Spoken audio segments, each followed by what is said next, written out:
আজকে আমরা আলোচনা করব শপিফাই এর নতুন ফিচারগুলো নিয়ে, যে নতুন ফিচারগুলো সংযোজন হয়েছে আমাদের ওএস 2 তে। তো এটার শুরুতেই আসতেছে sections and on every page. Sections on every page বলতে আমরা আগে শপিফাইয়ে যখন আমরা হোম পেজে আমরা কাস্টমাইজেশনে যাই, তখন মূলত কাস্টমাইজেশনে প্রতিটা সেকশন অ্যাড করার একটা স্কোপ আমরা দেখতে পাই। ক্লিক করলাম, একটা সেকশন আমাদের যে সেকশনগুলো ক্রিয়েট করা আছে সেখান থেকে যে কোনো একটা সেকশন পিক করলাম, বাস অ্যাড হয়ে গেল। তো এই কাজটা শুধুমাত্র আগে হোম পেজে সম্ভব ছিল, বাট আমাদের ওএস 2 তে আমরা এখন যে কোনো পেজ থেকে আমরা এরকম একটা সেকশন অনায়াসে অ্যাড করতে পারবো, thanks to the Jason template format. এটার জন্য এইটা আমাদের মূলত এই ফিচারটা এনে দিয়েছে। তো এটা একটা বিগেস্ট আমাদের একটা চেঞ্জেস এখানে, যেটা হচ্ছে যে ডেভেলপাররা বরাবরের জন্য বলে আসতেছিল যে এই ফিচারটা আমাদের অন্যান্য পেজে নিয়ে আসা যায় কিনা। ফাইনালি তারা এই ফিচারটা আমাদেরকে ওএস 2 এর মধ্যে দিয়ে দিয়েছে। তো এটাতে সুবিধা হচ্ছে মার্চেন্টের বেশি। তো সেক্ষেত্রে মার্চেন্টরা কি করতেছে, কাস্টমাইজেশন থেকে যে কোনো একটা সেকশন অ্যাড করে দেয়। আমরা আগে মূলত ওই পেজ টেমপ্লেটে গিয়ে একটা সেকশন ক্রিয়েট করে সেকশনের মধ্যে যা কিছু লাগে আমরা সবকিছু দিয়ে আমরা কি করতাম, ওই পেজ টেমপ্লেটে গিয়ে সেকশনটাকে ম্যানুয়ালি অ্যাড করে দিতাম, বাস আমাদের ওই কাজটা হয়ে যেত। বাট এখন এত কিছু করা লাগবে না, আমরা কাস্টমাইজেশনে যাব, ক্লিক করব অ্যাড সেকশনে, সেকশনগুলো সাজেস্ট করবে, যে কোনো একটা সেকশন আমরা যেটা আমাদের দরকার সেটা আমরা পিক করব, জাস্ট হয়ে গেল। এই কাজটা আগে এটা করার জন্য আগে ডেভেলপার হায়ার করা লাগতো, যেটা কিনা এখন করা লাগতেছে না। তো এটার যে কাজ সেটা আমরা মূলত বুঝতে পারলাম যে এটা মূলত কি কারণে আমাদের দেওয়া হয়েছে এবং এটার কাজ কি। তো এটা মূলত অনেকটা এরকম আমরা দেখতে পাবো যখন কাস্টমাইজেশনে যাব। অ্যাড সেকশনে ক্লিক করব, সেকশনগুলোর যে কোনো একটা পিক করব যেটা আমাদের এখানে দরকার, সেই সেকশনটা অটোমেটিক এখানে চলে আসবে এবং এইখান থেকে মূলত আমরা সেকশনটাকে ড্র্যাগ অ্যান্ড ড্রপ করতে পারবো। আমরা এখান থেকে উপরে নিচে বা যে পজিশনটা আমরা চেঞ্জ করতে পারবো অন্যান্য সেকশনের মধ্যে, যেমন হোম পেজে আমরা করতে পারতাম। ওকে, এটা কিন্তু একটা কালেকশন টেমপ্লেট, সেখান থেকে আমরা এরকম করে দেখতে পাচ্ছি। এরপরে যেটা আসতেছে সেটা হচ্ছে ডাইনামিক সোর্সেস। ডাইনামিক সোর্সেস হচ্ছে অনেকটা এরকম, সাপোজ আমাদের একটা হোম পেজ আছে আর একটা আমাদের কালেকশন পেজ আছে, যেটা কিনা থাকেই। হুম, তো আমরা কি করি, যখন একটা কালেকশনে আমরা ক্লিক করি লিঙ্কে, তখন ওই লিঙ্কটা আমাদের নিয়ে যায় ওই কালেকশন টেমপ্লেট, গিয়ে ওই কালেকশনের আন্ডারে যে প্রোডাক্টগুলো আমাদের আছে সেগুলো আমাদেরকে দেখায়। আবার আমরা যখন আবার আরেকটা কালেকশনে ক্লিক করি বা আরেকটা কালেকশনের লিঙ্কে ক্লিক করি, আমাদের সেম টেমপ্লেটটাই আসে কিন্তু কন্টেন্টগুলো ভিন্ন আসে। এই যে ডাইনামিক্যালি যে আমাদের ডেটাগুলো চেঞ্জ হচ্ছে, সো এই ডাইনামিক ডাটাগুলো চেঞ্জ করার জন্য আমাদের একটা ডাইনামিক সোর্স নামে একটা অপশন আমাদেরকে দেওয়া হয়েছে। এটা কিভাবে কাজ করে, তো এইটাকে ব্যাখ্যা করতে গেলে আমরা একটু পিছনে যাই। যেমন আমরা মেটাফিল্ডের নাম সবাই শুনছি, রাইট? তো এই মেটাফিল্ডটা আগে অ্যাপ দিয়ে অ্যাড করা হতো। আগে কিন্তু শপিফাই ডিফল্ট ছিল না, এটা কিন্তু এখন শপিফাই ডিফল্ট করা হয়েছে। কেন করা হয়েছে? আগে ম্যাক্সিমাম স্টোরগুলোই এই কাস্টম মেটাফিল্ড নামে একটা অ্যাপ যেটা আছে, সেই মেটাফিল্ডটা আমরা প্রতিটা স্টোরি দেখতে পাইতাম।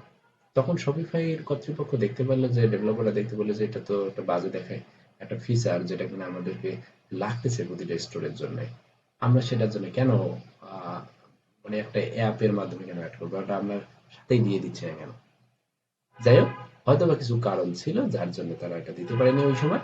পরবর্তীতে এসে তারা এই যে কাস্টম মেটা ফিল্টার যে কনসেপ্টটা, সেটা এই থিমের মধ্যে অ্যাডমিন প্যানেলে অ্যাড করে দেয়। যার ফলে কি হয়, আমরা বিভিন্ন ধরনের পেজে আর বিভিন্ন ধরনের টেমপ্লেটে মূলত এরকম মেটাফিল্ড আমরা অ্যাড করি। যদি প্রয়োজন পড়ে, আমরা এর আগের ভিডিওতে আমরা মেটাফিল্ড নিয়ে আলোচনা করছিলাম হয়তো, আর যদি বেশি প্রয়োজন পড়ে তাহলে আমরা এই কাস্টম মেটাফিল্ড নিয়ে আমরা বিস্তারিত আলোচনা করব। বা এটার জন্য একটা আলাদা একটা ভিডিওই হবে, এটা অনেক বড় একটা কনসেপ্ট। তো এরকম একটা মেটাফিল্ড তৈরি করে আমি যদি এটার যদি আমি কাজ দেখাই, যে এটা কোন কাজে ইউজ হয় সেটা যদি আমি বলি, সেটা হচ্ছে আমরা একটু আগে যেটা বললাম যে ডাইনামিক কন্টেন্ট গুলো এরকম চেঞ্জ হওয়ার ক্ষেত্রে আমরা আউট অফ দ্য বক্স থেকে কিছু কন্টেন্ট আমরা এর মধ্যে ঢুকাতে চাচ্ছি, যার ফলে আমরা হচ্ছে প্রতিটা বা সাপোজ আমরা প্রোডাক্ট টেমপ্লেটে আমরা একটা কন্টেন্ট ইনগ্রেডিয়েন্ট নামে একটা আমরা আলাদা একটা ট্যাবে আলাদা একটা সেকশনে আমরা ইনগ্রেডিয়েন্ট গুলো দেখাচ্ছি, প্রতিটা প্রোডাক্টের ভিন্ন ভিন্ন ইনগ্রেডিয়েন্ট। এখন আমরা চাইলে কিন্তু ইনগ্রেডিয়েন্টের যে আমাদের যে কন্টেন্টটা সেটা কিন্তু আমরা ডেসক্রিপশন বক্সেও দিতে পারি বা ডেসক্রিপশনের মধ্যেও দিতে পারি। তাহলে এটা অসুবিধাটা কোথায়? অসুবিধা হচ্ছে এটা কাস্টমাররা সেভাবে রিড করতে পারবে না। তাহলে হবে কি, ওই যে প্রোডাক্টটা যেটা আমরা যেটা কাস্টমার কিনতে যাচ্ছে সেই প্রোডাক্টের যে একটা ইমপ্রেশন থাকবে যে এটার ইনগ্রেডিয়েন্ট গুলো কি কি, অনেকে থাকে যে এটা কি দিয়ে তৈরি, সাধারণত এটাতে কি কি দেওয়া আছে, এটা কিন্তু অনেক একটা মুখ্য বিষয়। তো ডেসক্রিপশনে অনেকগুলো ভিড়ের মাঝে অনেকগুলো কন্টেন্টের মাঝে ওইটা বের করাটা একটু টাফ হয়ে যায়। তখন হয় কি, আমরা এই কন্টেন্টটাকে আলাদা দেখাতে চাচ্ছি, তখন আমরা এরকম ডাইনামিক সোর্সের একটা আশ্রয় নেব। তাতে হবে কি, আমরা ওইখানে প্রত্যেকটা প্রোডাক্টের জন্য ভিন্ন ভিন্ন মেটাফিল ক্রিয়েট করলে ভিন্ন ভিন্ন মেটাফিল ক্রিয়েট করলে মূলত একটা ওখানে টেক্সট ফিল্ড বা এরকম একটা ফিল্ড তৈরি হয় যেখানে আমরা ডেটাগুলো রাখতে পারি। সেই ডেটাগুলো হবে কি, আমাদের প্রোডাক্ট পেজে এসে আমরা এইরকম একটা আইকন দেখতে পাবো।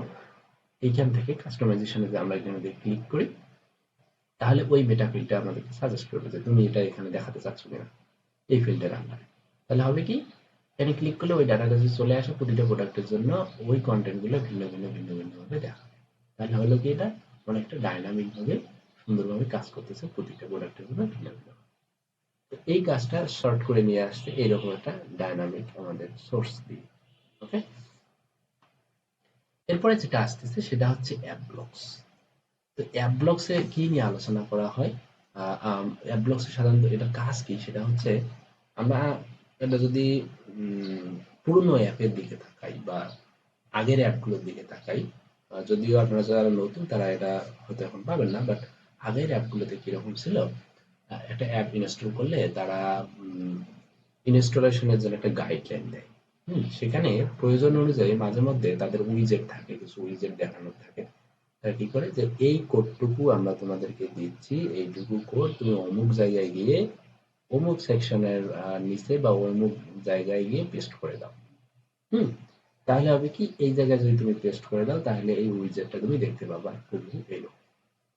তো এটা একটা বোরিং কাজ যে আমি একটা বা আমি একজন মার্চেন্ট, আমি কিছু জানি না কোডের কোথায় কি কোন কোড আছে নাই, আমি কিছু জানি না, আমাকে যতই দেখায় দেওয়া হোক আর ভয় করবে যে আমি কোথায় গিয়ে পেস্ট করবো। তখন তারা কি করে, একটা ডেভেলপার হায়ার করে করে এই কাজটা করে দেয়। যদিও 2 মিনিটের কাজ, বাট একটা ডেভেলপার তাকে হায়ার করা লাগতেছে।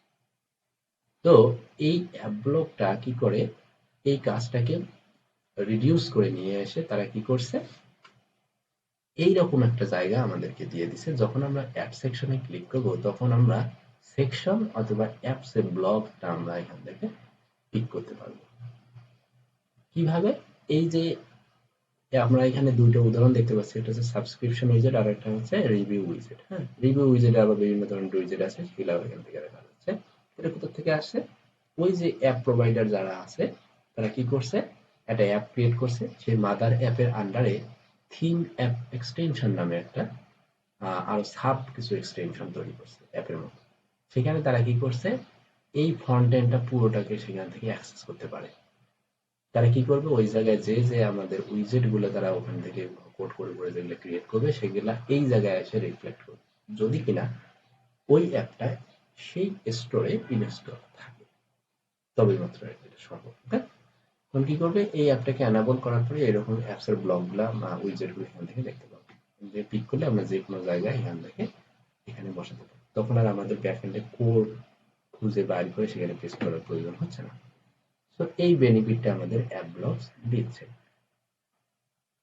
তো সাধারণত এই তিনটা জিনিস এখানে মুখ্য।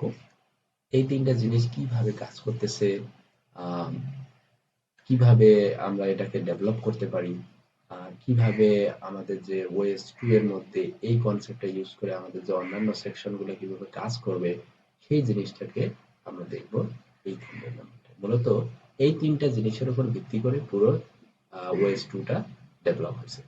তো কিভাবে আমরা এইরকম আপডেটেড একটা থিম তৈরি করতে পারি যেটা আমাদের মার্চেন্ট এরকম সুবিধাগুলো পাবে, এবং আমরা চাইলে পুরোনো কোনো থিমকে কনভার্ট করে আমরা নতুন এরকম আপডেটেড ভার্সনে কনভার্ট যেন করতে পারি, সেই অ্যাবিলিটি যেন আমাদের তৈরি হয়। কারণ এখন যে কাজগুলো চলছে মূলত সেগুলো বেশিরভাগই হচ্ছে থিম কনভার্সন। আমাদের পুরোনো একটা থিম, সাপোজ তার কেনা আছে মার্চেন্টের, এখন সে চাচ্ছে যে এটা আমি নতুন আপডেটেড থিমে কনভার্ট করবো। সেক্ষেত্রে তাকে একটা ডেভেলপার হায়ার করাই লাগবে এবং এইরকম একটা থিমে তাকে আবার নতুন করে কাজগুলো করতে হবে। আজকের ভিডিওটা এই পর্যন্ত থাকছে। আমরা পরবর্তী ভিডিওতে পরবর্তী মডিউল নিয়ে আলোচনা করব। ধন্যবাদ।